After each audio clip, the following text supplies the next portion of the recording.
Embun datang, bunga menguntum, surya datang, pecahlah pagi. Kuucapkan Assalamualaikum untuk sahabat sekalian yang di hati. Bismillahirrahmanirrahim. Alhamdulillah, wassalatu wassalamu ala rasulillah, wa ala alihi wa sahbihi wa mawala wa ba'du.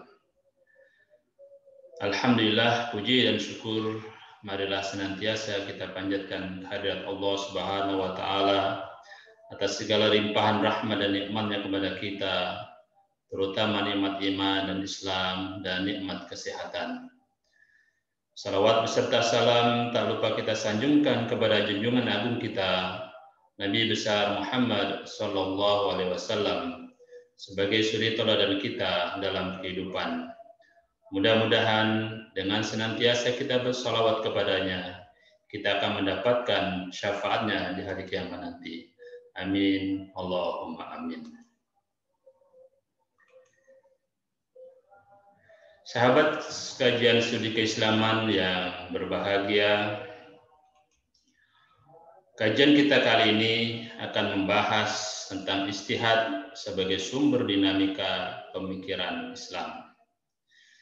Sebagaimana kita sadari bahwa ajaran Islam yang secara normatif terdapat dalam Al-Quran dan As-Sunnah masih memerlukan penelaahan dan pengkajian yang sungguh-sungguh secara berkesinambungan.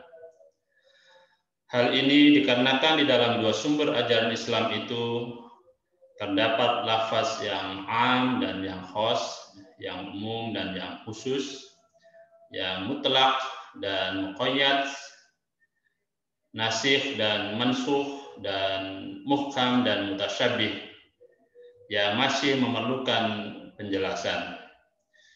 Sementara itu nas Al-Quran dan Sunnah telah berhenti, padahal waktu terus berjalan dengan sejumlah peristiwa dan persoalan baru yang datang silih berganti. Al-wahyu qad intaha wal wiqa'i la yantahi. Oleh karena itu, diperlukan upaya penyelesaian secara sungguh-sungguh atas persoalan yang tidak ditunjukkan secara tegas oleh nas itu. Dan disinilah peran dan urgensi ijtihad dalam konteks dinamika Islam. Dengan demikian, ijtihad merupakan sebagai bagian dari sumber ajaran Islam yang ketiga setelah Al-Quran dan hadis.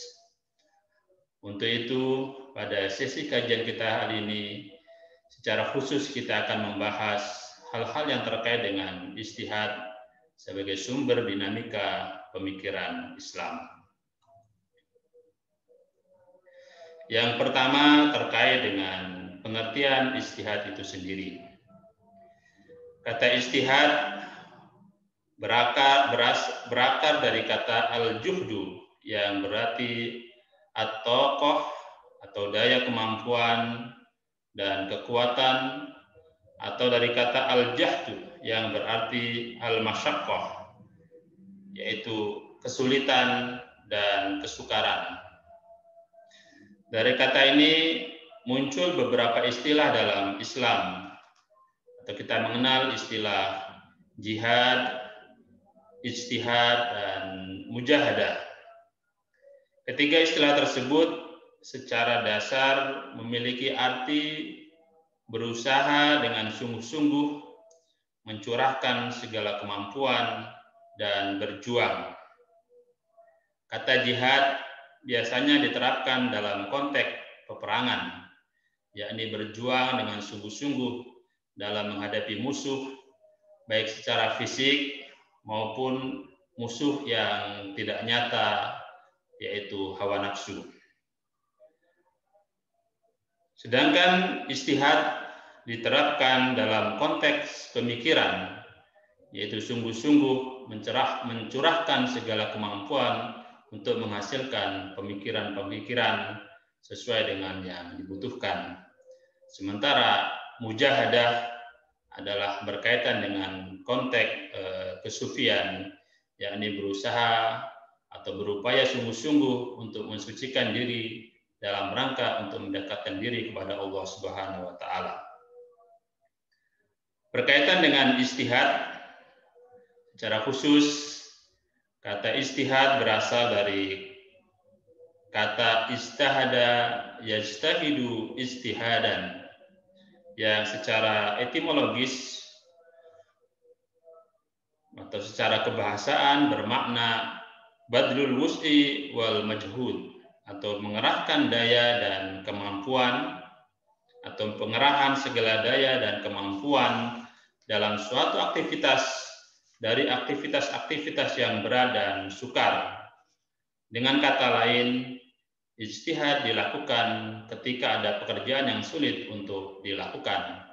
Dalam hal ini adalah pengerahan segala kemampuan untuk berpikir, memecahkan suatu persoalan di dalam Islam. Dalam hal ini, meski telah ada kesepakatan ulama mengenai arti ijtihad secara bahasa, namun mereka masih berbeda dalam makna terminologisnya atau secara istilah. Misalnya Abu Zahra mendefinisikan ijtihad dengan definisi badlul faqihi wus'ahu fi istinbatil ahkamil amaliyah min adillatiha tafsiliyah, yaitu suatu upaya seorang ahli fikih dalam kemampuannya dalam mewujudkan hukum-hukum amaliyah yang diambil dari dalil-dalil yang terperinci.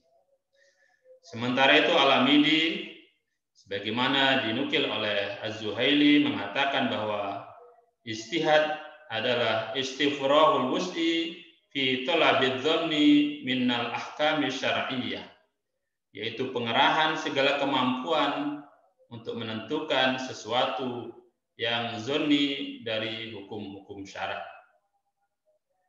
Dengan demikian, ijtihad juga dapat didefinisikan sebagai suatu usaha sungguh-sungguh yang dilakukan oleh para ahli agama, dalam hal ini para mujtahid, untuk mencapai putusan hukum syarak mengenai masalah yang penyelesaiannya belum tertera secara jelas di dalam Al-Quran maupun As-Sunnah.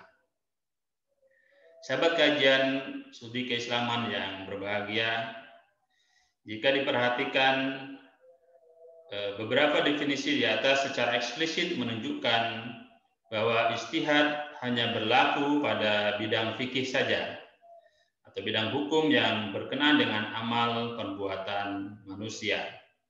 Dan memang ijtihad menurut para fuqaha tidak bisa menyentuh wilayah pemikiran akidah atau kalam dan tasawuf.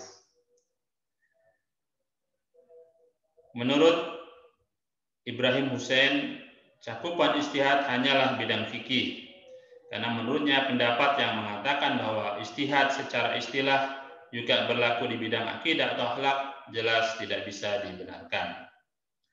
Namun berlainan dengan pendapat ini adalah pandangan Harun Nasution yang memberikan wilayah otoritas ijtihad dalam wilayah yang kompleks, bukan hanya di bidang fikih.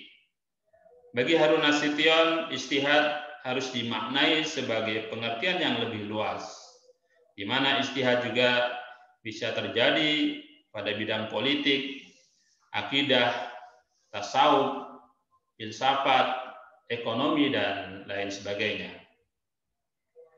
Senada dengan Harun Nasution ini, beberapa ulama seperti Ibrahim Abbas Az-Zarwi mendefinisikan sebagai pengerahan daya dan upaya untuk mencapai maksud atau badrul juhdi linainil maksud. Dalam hal ini bukan hanya Harun Nasution dan Az-Zarwi, Fakhruddin Ar-Razi, Ibnu Taimiyah, dan Muhammad Ruwaih pun tidak membatasi ijtihad pada bidang fikih saja. Dengan demikian, cakupan ijtihad sangat luas, tidak hanya terkait dengan bidang fikih, tapi terkait dengan aspek-aspek lain dalam agama Islam.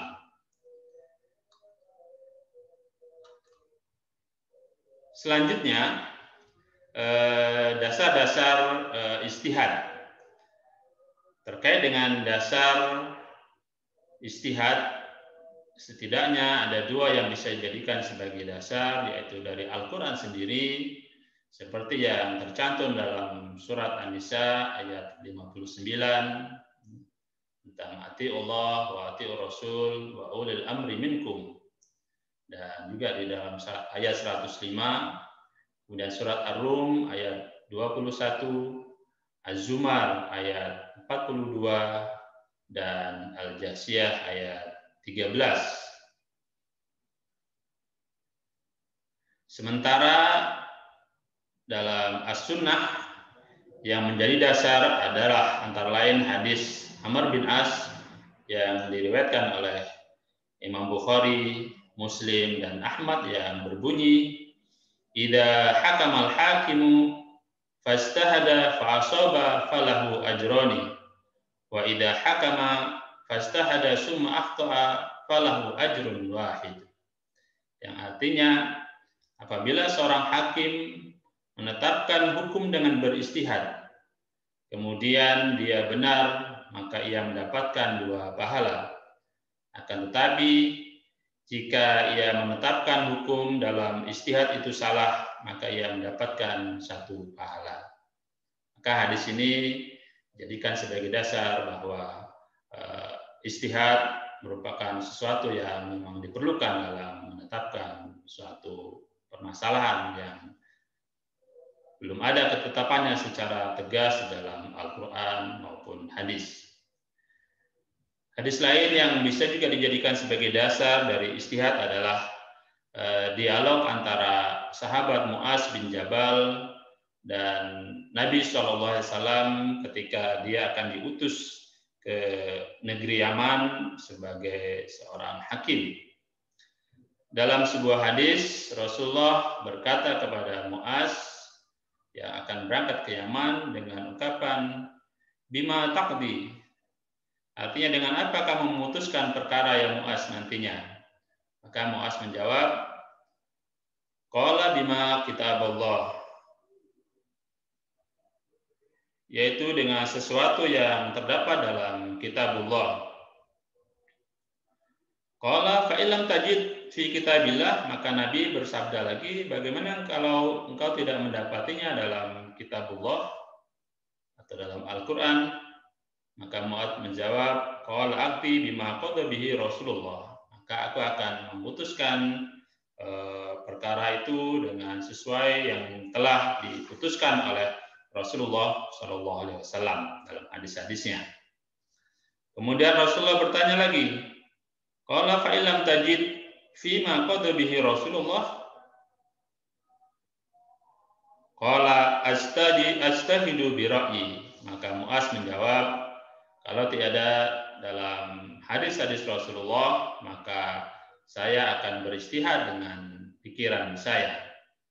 Maka mendengar jawaban dari Mu'adz tersebut, Nabi SAW berkata, Alhamdulillahilladzi wafaqa rasulihi.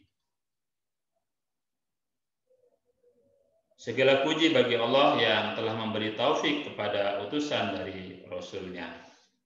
Dengan demikian, dari dialog ini bahwa ketika dihadapkan terhadap suatu persoalan, maka terlebih dahulu kita mencari jawabannya di dalam Al-Quran. Kalau kita tidak menjumpai dalam Al-Quran, maka kita cari dalam hadis-hadis Rasulullah SAW.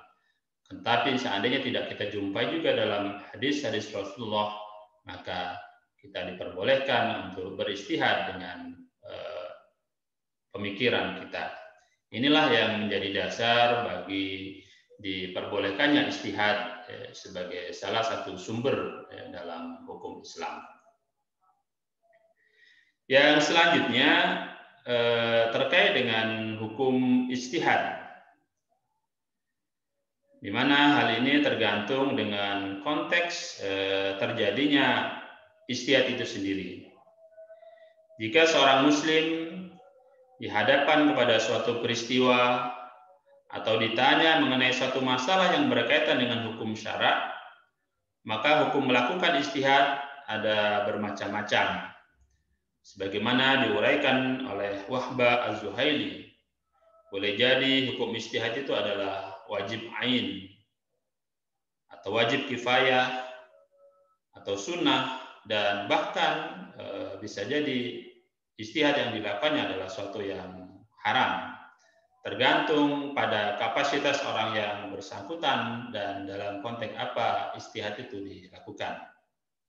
Yang pertama, wajib ain adalah bagi muslim yang memenuhi kriteria mustahid yang diminta hukum atas suatu peristiwa yang terjadi dan ia khawatir peristiwa itu akan hilang begitu saja tanpa kepastian hukumnya, atau ia sendiri yang mengalami peristiwa yang tidak jelas hukumnya dalam nas Al-Quran maupun Al-Hadis. Maka dalam kondisi demikian, hukum beristihad menjadi wajib ain baginya.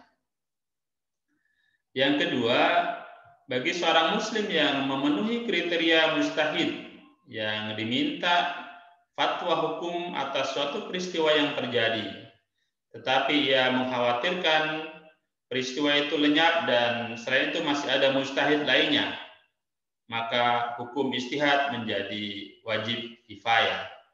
Tapi seandainya para mustahid-mustahid yang lainnya pun tidak ada yang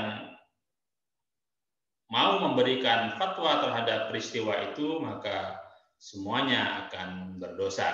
Tapi kalau ada salah seorang mustahid yang bisa memberikan fatwa terhadap peristiwa yang terjadi itu, maka akan terlepas kewajibannya para mustahid yang lainnya. Adapun yang ketiga, hukum ijtihad menjadi sunnah jika dilakukan atas persoalan-persoalan yang tidak atau belum terjadi. Sedangkan yang keempat, hukum ijtihad menjadi haram dilakukan adalah atas peristiwa-peristiwa yang sudah jelas hukumnya secara qat'i, baik di dalam Al-Quran maupun As-Sunnah, atau ijtihad atas masalah yang hukumnya sudah ditetapkan secara ijma atau secara kesepakatan para ulama. Dengan demikian, sesuatu yang memang telah jelas hukumnya baik dari Al-Quran maupun As-Sunnah atau sudah ada kesepakatan para ulama sebagai hasil ijtihad, maka tidak diperlukan lagi adanya ijtihad.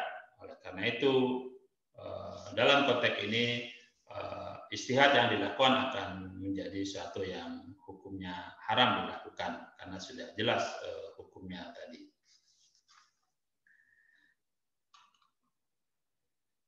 Yang selanjutnya terkait dengan fungsi dan urgensi ijtihad. Dalam hal ini urgensi upaya ijtihad dapat dilihat dari fungsi ijtihad itu sendiri yang terbagi atas 3 macam, yaitu yang pertama sebagai fungsi ar-ruju atau al-i'adah, yaitu kembali. Artinya ijtihad berfungsi untuk mengembalikan ajaran-ajaran Islam kepada pokok dari segala interpretasi yang dimungkinkan kurang relevan. Fungsi yang kedua adalah fungsi al-ihya atau kehidupan. Artinya ijtihad merupakan upaya menghidupkan kembali bagian-bagian dari nilai dan semangat ajaran Islam agar bisa menjawab dan menghadapi tantangan zaman, sehingga Islam mampu menjadi atau sebagai furqan, sebagai hudan atau petunjuk, dan sebagai rahmatan lil alamin. Yang ketiga, fungsi al-inabah atau pembenahan, di mana ijtihad berfungsi membenahi ajaran-ajaran Islam yang telah diijtihadi oleh ulama terdahulu, tapi dimungkinkan adanya kesalahan menurut konteks zaman, keadaan, dan tempat yang kini kita hadapi.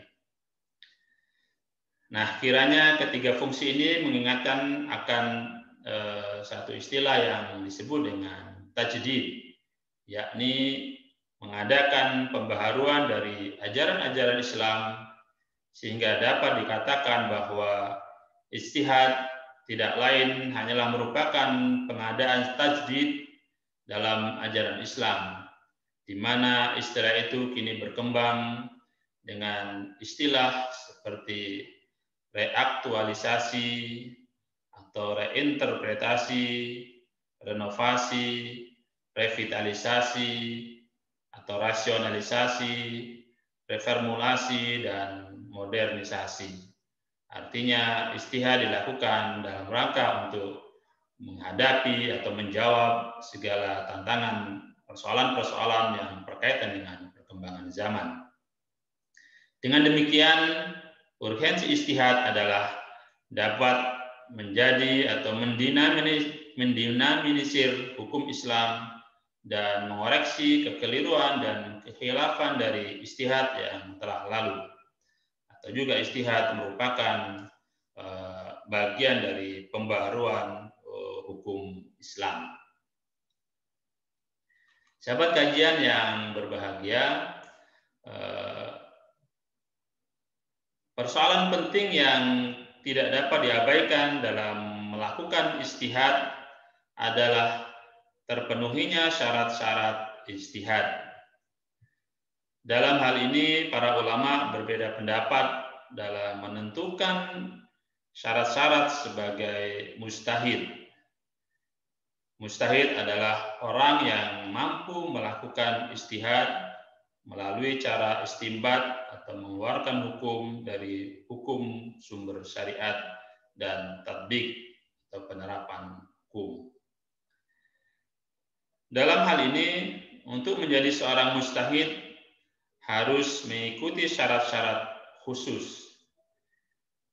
Menurut Nadia Syarif Al-Umari menyebutkan pembagian syarat-syarat ijtihad dengan dua bagian, yaitu yang pertama yang merupakan syarat umum, di mana syarat umum dari seorang mujtahid yang harus dimiliki adalah pertama, dia merupakan seorang muslim yang baligh, kemudian sehat pikiran, memiliki pemikiran yang sehat, dan dobit atau kuat ingatannya.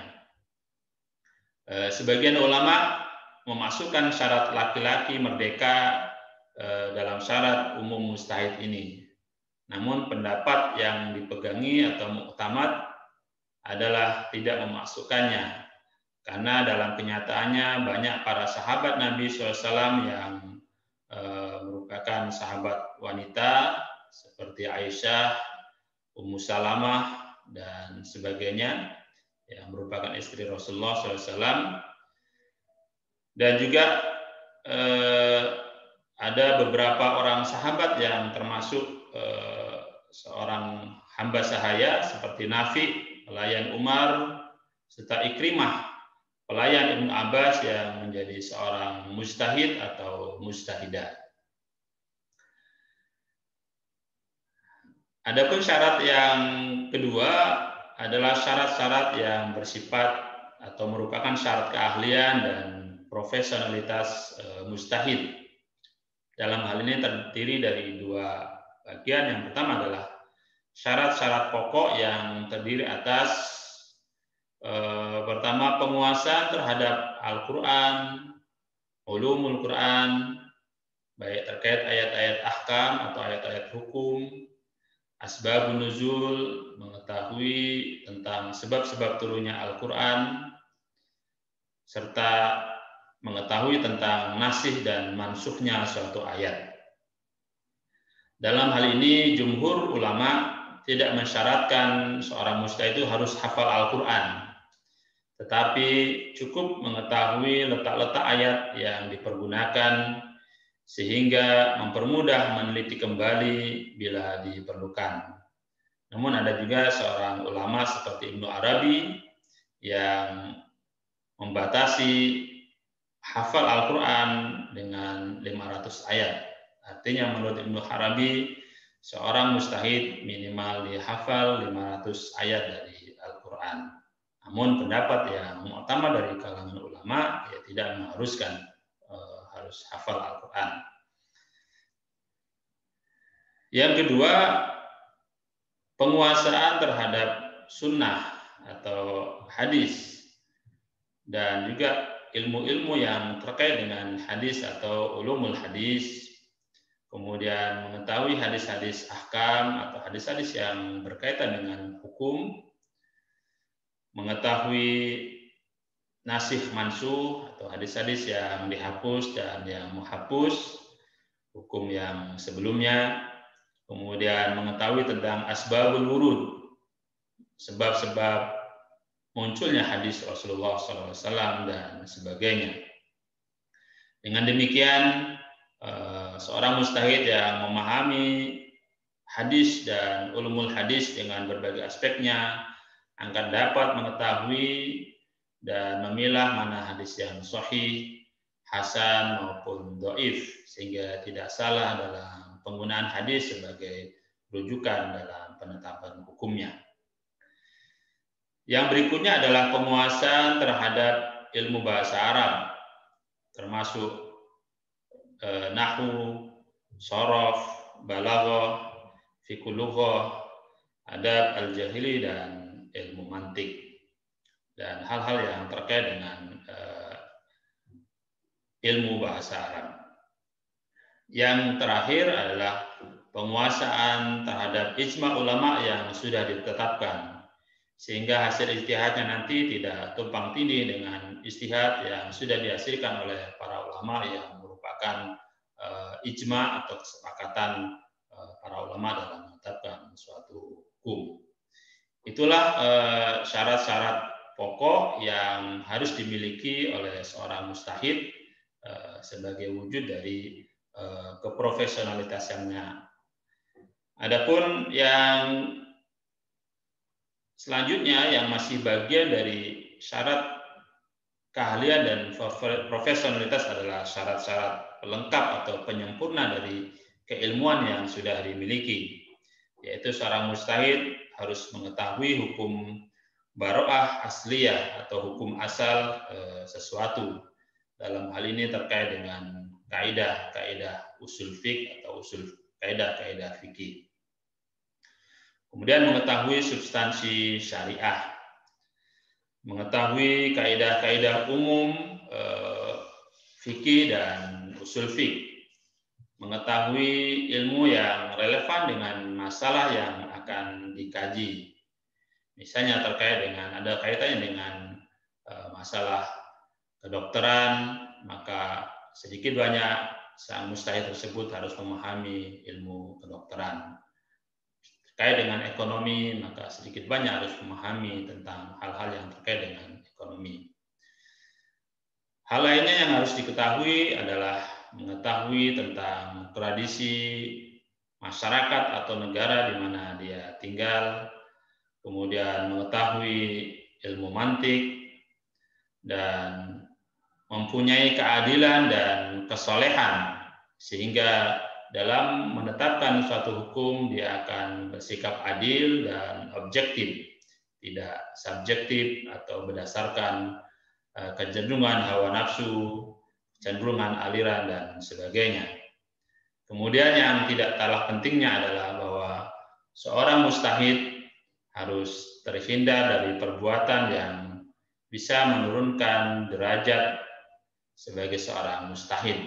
Dalam hal ini, seorang mujtahid diharapkan memiliki sifat wara', kehati-hatian dalam terkait dengan harta duniawi, dan juga memiliki sikap iffah, artinya menjaga kehormatan dirinya, tidak melakukan hal-hal yang tercela yang bisa menodai kredibilitas dia sebagai seorang mujtahid. Selanjutnya yang tidak kalah penting adalah harus mempunyai penalaran yang tinggi dalam menganalisa suatu persoalan, dan antara perbuatan dan pendapatnya terjadi kesesuaian. Artinya seorang mujtahid dituntut memiliki kejujuran, jujur dalam berkata maupun jujur dalam berbuat. Sahabat kajian hadis yang berbahagia,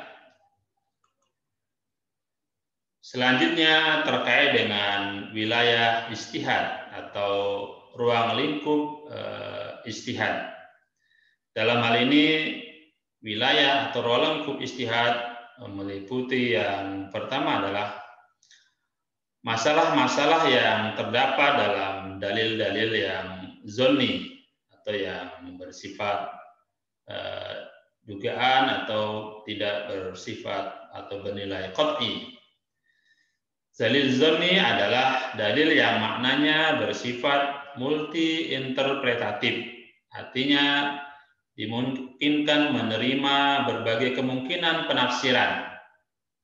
Misalnya dalam ayat tentang hal yang membatalkan wudu ada kata aula mastumun nisa.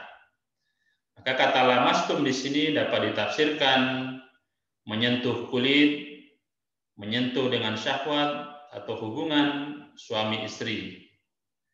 Dengan demikian lafaz ini bernilai zonni karena bisa ditafsirkan dengan beberapa kemungkinan.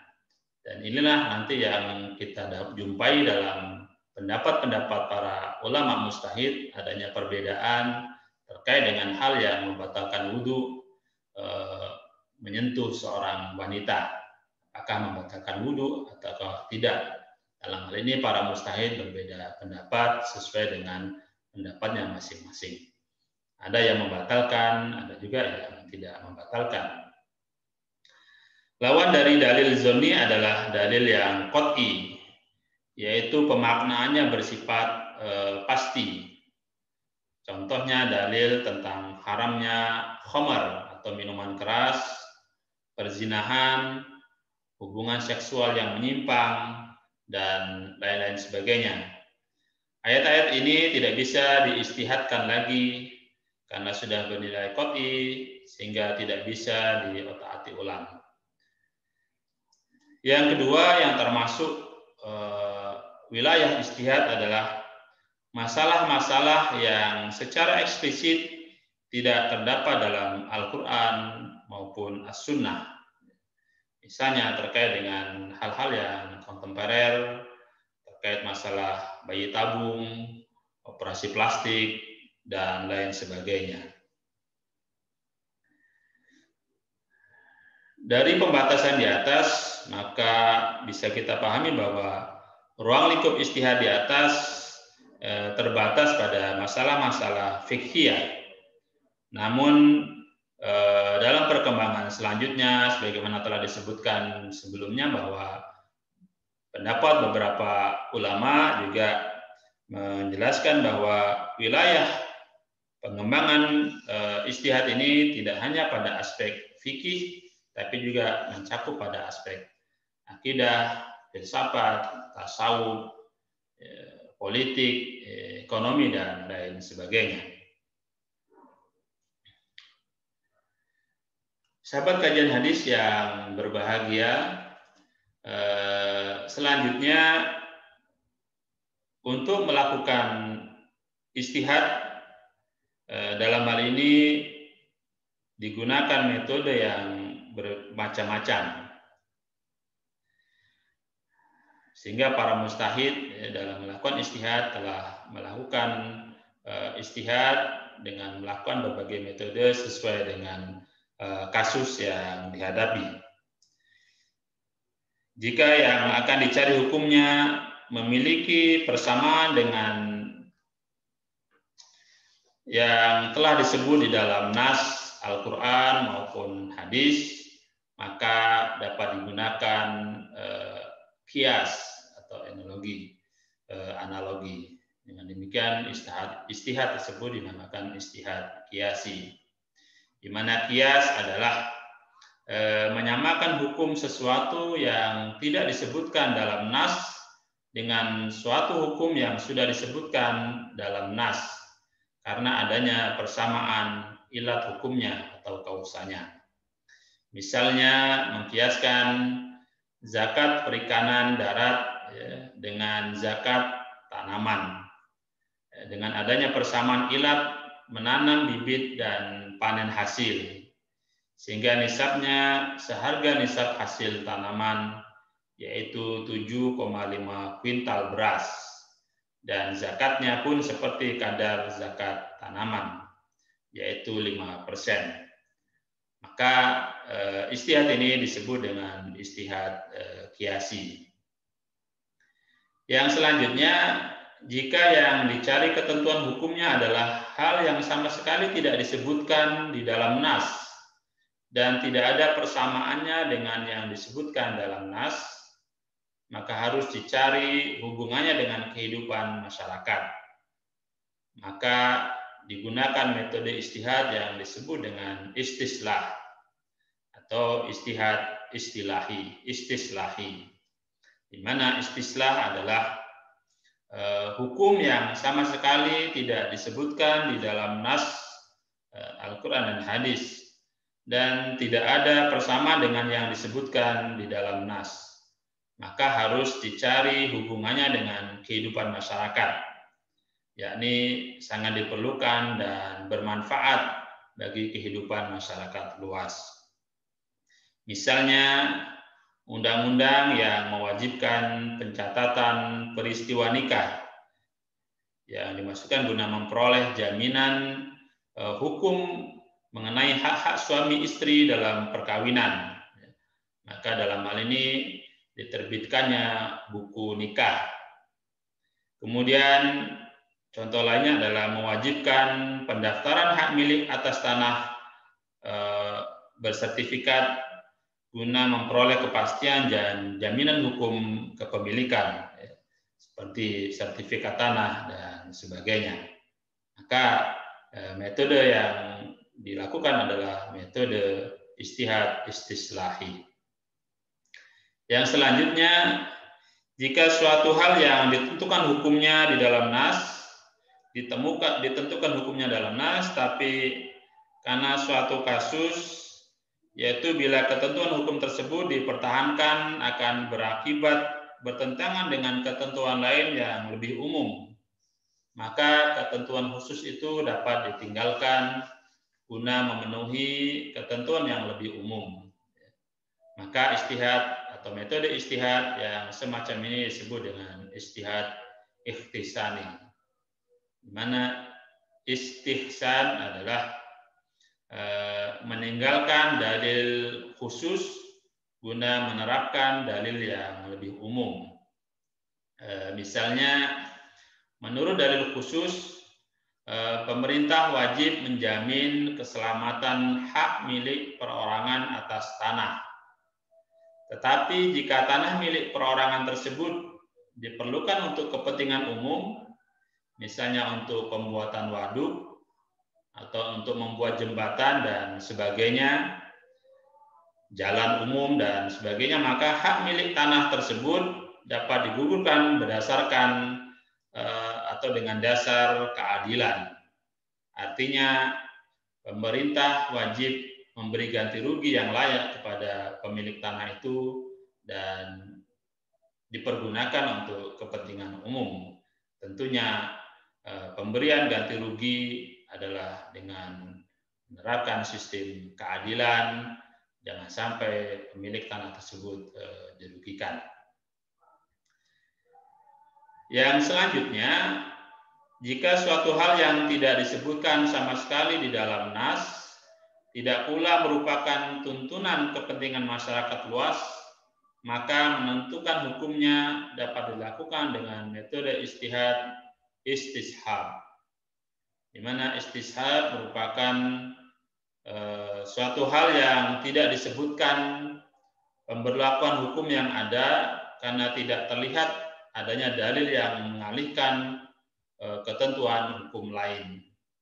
Misalnya terkait dengan pendirian bank muamalah atau bank syariah, asuransi syariah, koperasi, dan sebagainya yang hukumnya mubah. Sebab dalam kaidah fikih menyebutkan bahwa al-aslu fil muamalah al-ibahah, bahwa pada dasarnya segala bentuk muamalah hukumnya adalah mubah. Artinya sepanjang tidak ada larangan terhadap hal-hal yang berkaitan dengan muamalah, maka boleh dilakukan. Dan yang terakhir adalah hal-hal yang hukumnya mubah, maka atas dasar saduz zara'i, artinya dalam rangka untuk menutup pintu terjatuh dalam larangan, maka dapat diharamkan. Hal ini disebut dengan istihad saduz zara'i, yakni mengharamkan sesuatu yang dibolehkan dalam nas untuk mencegah terjadinya mudarat yang lebih besar. Misalnya dalam surat Al-Maidah ayat 5 dibolehkan seorang laki-laki muslim menikahi wanita ahli kitab, yaitu dari kalangan Nasrani maupun dari kalangan Yahudi. Akan tetapi jika perkawinan yang dibolehkan syara itu pada suatu ketika berakibat melemahnya keagamaan laki-laki muslim yang mengawini perempuan ahli kitab tersebut, maka dengan jalan istihad saduz zara'i, perkawinan tersebut dapat dilarang dan dihukumi menjadi haram. Sahabat kajian studi keislaman yang berbahagia, bagian yang terakhir adalah istihad sebagai sumber dinamika pemikiran Islam. Dalam hal ini istihad merupakan respon agama terhadap permasalahan aktual yang terjadi di sekitar masyarakat. Kemudian istihad juga merupakan pembumian nilai-nilai Islam dalam realitas kehidupan sehari-hari.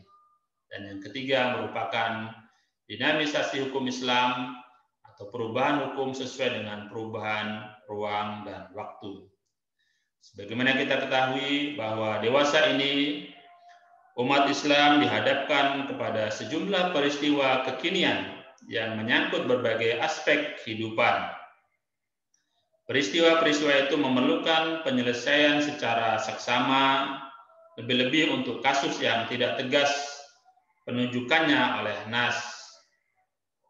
Di samping itu, menurut Graudi, tantangan umat Islam sekarang ada dua macam, yakni taklid kepada Barat dan kepada masa lalu. Taklid model pertama terjadi karena ketidakmampuan melakukan pemilahan antara modernisasi dan cara hidup Barat. Sedangkan taklid model kedua muncul karena ketidakmampuan dalam membedakan antara agama wahyu dengan pemikiran ulama pada masa lalu. Nah, melihat persoalan-persoalan di atas, umat Islam dituntut untuk keluar dari kemelut ini, yakni dengan cara melakukan istihad. Oleh karena itu, istihad menjadi sangat penting meskipun tidak bisa dilakukan oleh setiap orang. Dalam hal ini, mengingat persyaratan-persyaratan yang harus dimiliki oleh seorang mujtahid sangat berat, maka istihad bisa dilakukan secara kolektif atau istihad jama'i dengan mengumpulkan berbagai para ulama yang memiliki keahlian-keahlian yang berbeda untuk membahas satu persoalan yang sama sehingga akan terjadi hasil istihad yang lebih sesuai dengan bidang kajian masing-masing. Adapun terkait kepentingannya itu disebabkan oleh hal-hal sebagai berikut. Kenapa istihad itu menjadi sangat penting? Yang pertama karena jarak antara kita dengan masa tasyri' semakin jauh, artinya dengan jarak pada masa Rasulullah sebagai awal diberlakukannya syariat Islam, di mana jarak yang jauh ini memungkinkan terlupakannya beberapa nas, khususnya dalam as-sunnah, yakni masuknya hadis-hadis palsu dan perubahan pemahaman terhadap nas. Oleh karena itu, para mujtahid dituntut secara sungguh-sungguh menggali ajaran Islam yang sebenarnya melalui kerja istihad. Syariat disampaikan dalam Al-Quran dan As-Sunnah secara komprehensif memerlukan penelaahan dan pengkajian yang sungguh-sungguh. Di dalamnya terdapat sejumlah ayat yang bisa dikatakan masih dalam kategori memerlukan berbagai penjelasan. Nah, dilihat dari fungsinya, ijtihad sebagai penyalur kreativitas pribadi atau kelompok dalam merespon peristiwa yang dihadapi sesuai dengan pengalaman mereka. Di samping itu, ijtihad pun memberi tafsiran kembali atas perundang-undangan yang sifatnya insidental sesuai dengan syarat-syarat yang berlaku pada masanya dengan tidak melanggar prinsip-prinsip umum, dalil-dalil kulli, dan maqasid syariah yang merupakan aturan-aturan pengarah dalam hidup. Ijtihad juga berperan sebagai interpreter terhadap dalil-dalil yang zonni ad-dalalah. Penjelasan terhadap dalil-dalil tersebut memerlukan kerja akal pikiran lewat ijtihad. Dalam hal ini ijtihad diperlukan untuk menumbuhkan kembali ruh Islam yang dinamis dalam rangka menerobos kejemutan dan kebekuan, serta memperoleh manfaat yang sebesar-besarnya dari ajaran Islam. Mencari pemecahan Islami untuk masalah-masalah kehidupan yang kontemporer. Ijtihad juga menjadi saksi keunggulan Islam atas agama-agama yang lainnya. Dengan demikian, sebagai penutup,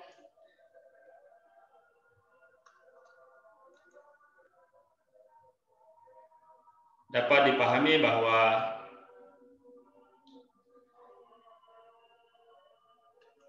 ajaran Islam yang terkandung di dalam Al-Quran dan As-Sunnah harus dipahami dan diamalkan dalam kehidupan manusia di sepanjang zaman. Media atau alat menanamkan memahami sumber Islam, yaitu Al-Quran dan As-Sunnah tersebut adalah akal. Aktivitas mengerahkan kemampuan akal untuk memahami dan mengambil kesimpulan hukum dari sumber Islam inilah yang disebut dengan ijtihad. Hanya dengan aktivitas ijtihad, Islam dirasa hadir di tengah-tengah kehidupan umat di segala masa dan di tempat-tempat yang berbeda. Aktivitas ijtihad adalah abadi bersama perkembangan dan perubahan yang terus terjadi di dalam kehidupan. Tanpa aktivitas ijtihad, sangat mungkin Islam dipandang ketinggalan zaman, dianggap tidak relevan dengan kebutuhan manusia kekinian. Dengan demikian, ijtihad merupakan kunci bagi terjaminnya relevansi dan aplikasi Islam di segala zaman dan perubahan. Demikian terkait dengan kajian tentang ijtihad sebagai sumber dinamika dalam pemikiran Islam. Mudah-mudahan ada manfaatnya. Lebih dan kurang mohon maaf. Billahi taufiq wal hidayah. Wassalamualaikum warahmatullahi wabarakatuh.